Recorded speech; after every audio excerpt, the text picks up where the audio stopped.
সালামু আলাইকুম আমার কলেজের আপুরা ভাইয়েরা, সবাই কেমন আছো? আজকে আমি বানাবো ঝালমুড়ির মশলা।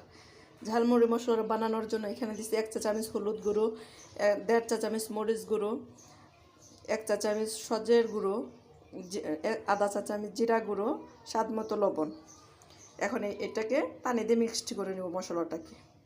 এদিকে দিয়ে দিচ্ছি কড়াইতে দিয়ে দেব সরিষার তেল, সামান্য দিয়ে দেব সয়াবিন তেল, মিক্সড করে দেব।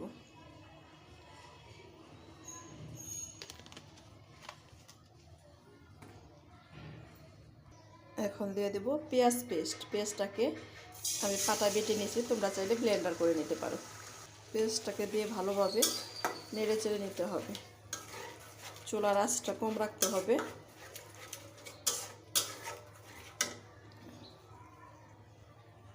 দেখো এদিকে সেই মশলাটা পানিতে গুলিয়ে নিয়েছি, সেই মশলাটা এখন দিয়ে দেব। এখন ভালোভাবে নেড়ে চেড়ে রান্না করব কিছুক্ষণ।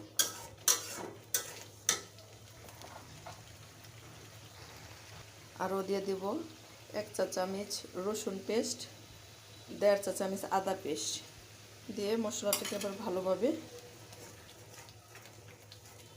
অল্প আঁচ রেখে ভালোভাবে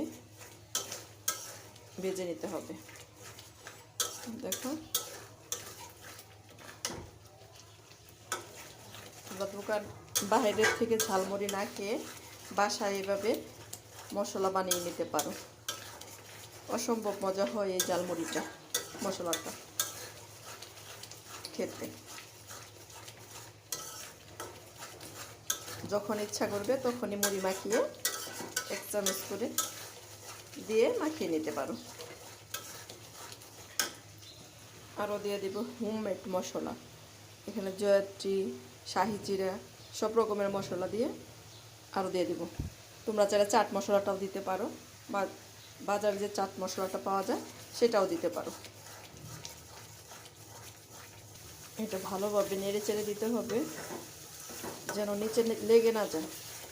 এটা মশলাটা যখন ভাজা হয়ে যাবে তেলটা উপরে চলে আসবে, উঠে আসবে।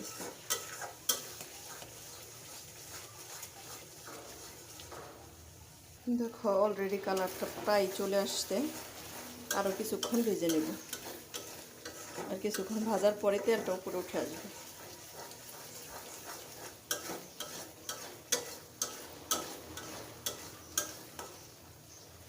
দেখো মশলার কালার অলরেডি চলে আসছে। এখন দিয়ে দেবো টেস্টি সল্ট। এটা অপশনাল, তোমরা চাইলে দিতে পারো, না চাইলে নাও দিতে পারো, ভালো একটা টেস্ট আসার জন্য। বাজ হয়ে গেছে আমার ঝালমুড়ির মশলা। তোমরা যখন ঝালমুড়ি বানাবে তখন শুধু এতটুকু নিলেই হবে।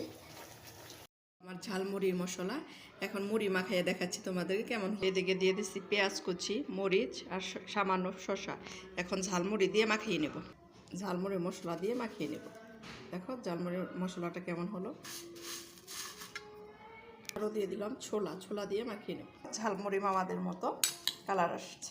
আমার রেসিপিটা যদি তোমাদের ভালো লাগে আমার ইউটিউব চ্যানেল আর ফেসবুক পেজটা ফলো করে দিও। সবাই ভালো থেকে সুস্থ থেকে আল্লাহ।